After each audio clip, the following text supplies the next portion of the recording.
నమస్తే తిరుపతి రెడ్డి అన్న. నమస్తే. బాగున్నారా? బాగున్నా అన్న. ఈ మధ్య తెలంగాణ అసెంబ్లీలో రూలింగ్ ప్రభుత్వం మరియు అపోజిషన్ పార్టీ వాళ్ళు వాడుకునే భాష అంత బాగుంటలేదని అక్కడున్న ప్రజలు మరియు ఇక్కడ పెద్ద కమ్యూనిటీ అయిన ఎన్ఆర్ఐ కమ్యూనిటీ వాళ్ళు అసహించుకుంటున్నారు. దాని గురించి మీ స్పందన ఏంటన్నా?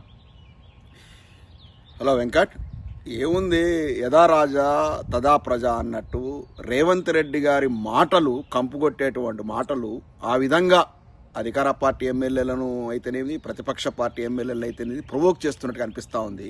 ఇలా సాక్షాత్తు ఆయన అసెంబ్లీలో రేవంత్ రెడ్డి గారు మాట్లాడితే ఏమంటున్నాడంటే, మా వెనక చూశారా ఆయన ఎవరో రామగుండం ఎమ్మెల్యే ఉన్నాడు, రాజ్ ఠాకూర్ అంట.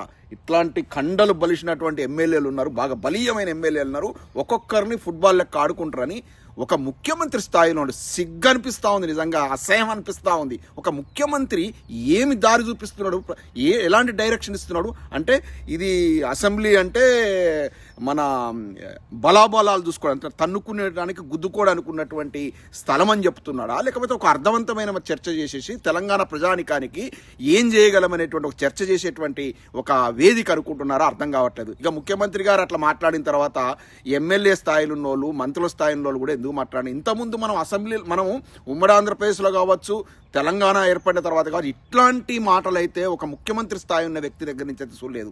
ఏంటి, కండలు తిరిగిన వాళ్ళు ఎమ్మెల్యేలు ఉన్నారు, మిమ్మల్ని ఒక్కొక్కరిని తుత్తునుకలు చేస్తారు, మాట్లాడతావా? రేవంత్ రెడ్డి గారు గిదా మీ దగ్గర నుంచి తెలంగాణ ప్రజానికి ఆశించింది? అందుకే 40 ఏండ్లు కాంగ్రెస్ పార్టీలో ఉన్నటువంటి జీవన్ రెడ్డి గారు, చిన్నారెడ్డి గారు, ఇటువంటి వాళ్ళంతా కూడా ఉక్కపోతకు గురవుతున్నారు. అందరూ ఒక్కొక్కరు బయటకు వెళ్ళిపోతున్నారు. అంటే మీ యొక్క కాంగ్రెస్ డిఎన్ఏ పోతా ఉంది, కాంగ్రెస్ ప్రభుత్వం నుంచి, కాంగ్రెస్ పార్టీ నుంచి డిఎన్ఏ పోతుందంటే అర్థం చేసుకోవాలి. ఇలా కాంగ్రెస్ పార్టీ కంప్లీట్గా మునిగిపోయేటువంటి ప్రమాదం ఏర్పడింది. ఇప్పటికైనా కాంగ్రెస్ పార్టీలో ఉన్నటువంటి పెద్దలు ఉత్తమ్ కుమార్ రెడ్డి గారు, కోమటిరెడ్డిలు, ఇటువంటి వాళ్ళు, బట్టి విక్రమార్క గారు లాంటి వాళ్ళు, మీరు ఇప్పటికైనా కనీసం ఈ రేవంత్ రెడ్డి గారి వల్ల మీ కాంగ్రెస్ పార్టీకి పెను ప్రమాదం ఉందని గ్రహించి కళ్ళు తెరిస్తే ఆ పార్టీకి రేపు రాబోయే రోజుల్లో ఎట్లాగే మీ ప్రభుత్వం ఇంకో 20-30 ఏళ్ల వరకు అసలు తెలంగాణ గడ్డ మీద కనపడదు. కానీ కనీసం ఆ ప్రతిపక్ష స్థాయిలో 5-10 మంది ఎమ్మెల్యేలు గెలవడానికైనా ఆస్కారం ఉంటుంది. ఆ స్థాయిలో కాపాడుకోవాలని నేను చెప్తా ఉన్నాను. ఎందుకంటే ప్రతిపక్ష పార్టీ కూడా ఉండాలి కాబట్టి రానున్న రోజుల్లో కేసీఆర్ గారి ప్రభుత్వం బరాబర్ వస్తుంది. ఇక ముఖ్యమంత్రి గారు ఇట్లా మాట్లాడితే, ఆయన ఒక దళిత ఎమ్మెల్యే అట, ఎవరు ఆయన మందుల సామేలట, మొన్న బ్రాహ్మణులను తిట్టిండు, అంతకుముందు రెడ్లను తిట్టిండు, ఆడ ఎంపీ కిరణ్ కుమార్ రెడ్డి గారితో పడట్లేదు, ఆయనను తిట్టిండు ప్రత్యక్షంగా. ఇట్లా అందరినీ అంటే నోటికి ఎట్లు వస్తే అట్లా ఏమంటున్నాడు, కత్తుల కోలాటం చేస్తాడు. ఏది తెలంగాణ అసెంబ్లీలో ఈ మందుల స్వామిలు కత్తుల కోలాటం చేస్తాడు. ఇటువంటి పనికిమాలను ఎమ్మెల్యేగా ఎన్నుకుంటే ఇక తెలంగాణ శాసనసభ అట్లా ఉండకపోతే ఎట్లుంటుంది చెప్పు.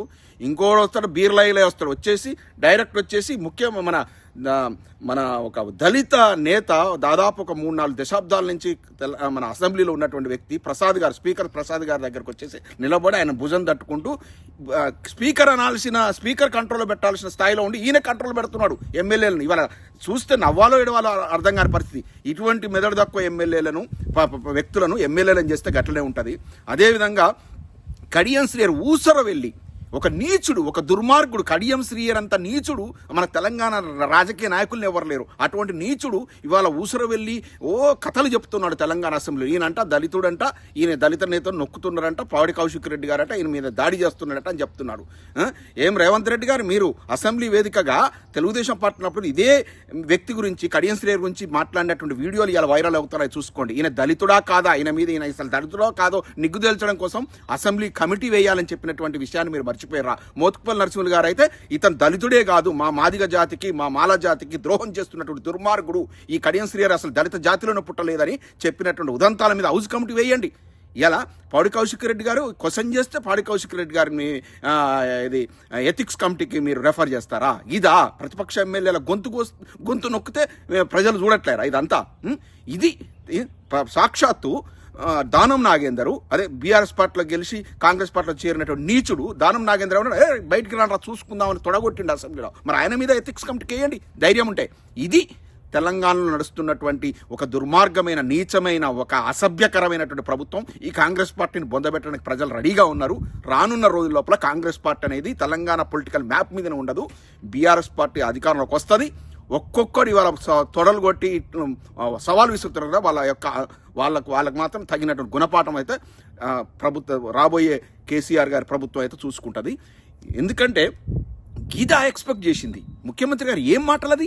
ఇంతకుముందు కళ్ళు బీకి గోళీలు ఆడుకుంటా పేగులు మెడలేసుకుంటా అవన్నీ చూసి ప్రజలు అసహించుకొని మొన్న మున్సిపల్ ఎన్నికల లోపల గ్రామ పంచాయతీ ఎన్నికల లోపల ప్రజా వ్యతిరేకత స్పష్టంగా కనపడ్డది.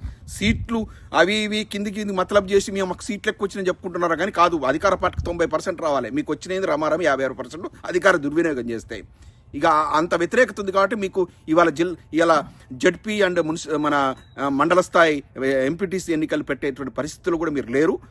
ఇవాళ హైదరాబాదులో మీరు దిక్కుదోచిన పరిస్థితులు ఉన్నారు కాబట్టి 4-5 డివిజన్లుగా జిహెచ్ఎంసీని విభజించారు. ఇదంతా ప్రజలు చూస్తూ ఉన్నారు. రాబోయే రోజుల లోపల మీ కాంగ్రెస్ పార్టీ బొంద పెట్టడం ఖాయం. జై తెలంగాణ.